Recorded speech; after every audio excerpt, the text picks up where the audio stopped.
হুট করেই একটা বিয়ের দাওয়াত পেলাম। আর বিয়ের দাওয়াতে যেতে হলে তো অনেক সাজুগুজু করে যেতে হবে। আর সুন্দর, সুন্দর ড্রেস পড়তে হবে। তো ব্যাপারটা হচ্ছে এতগুলো ড্রেসের মাঝে হচ্ছে একটা ড্রেস সিলেক্ট করলাম। তো ওইটার হচ্ছে আবার সালোয়ার যে প্যান্টটা ওইটা নেই।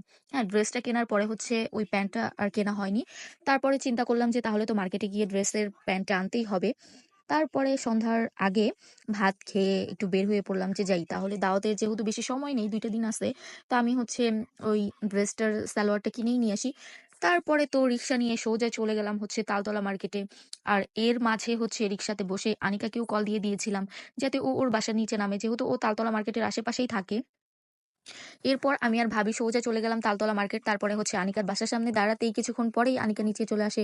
সাথে কিন্তু আমাদের আরফাও ছিল। আর আরফার জন্য সবাই অবশ্যই মাশাআল্লাহ বলে দিবা, লক্ষ্মী একটা বাচ্চা। বাট আজকে কিন্তু সে লক্ষ্মী ছিল না। কারণ সে আজকে ২ মামিকে দেখার পর একটা মামিকেও চিনতে পারে না, এমন একটা অবস্থা। সে আমাদের কোলেও আসতেছিল না। সে হচ্ছে তার মার কোলেই থাকবে। আর এদিক দিয়ে হচ্ছে আমি তাড়াহুড়ো করছিলাম কারণ আরিবাকে বাসায় একা রেখে আসছি।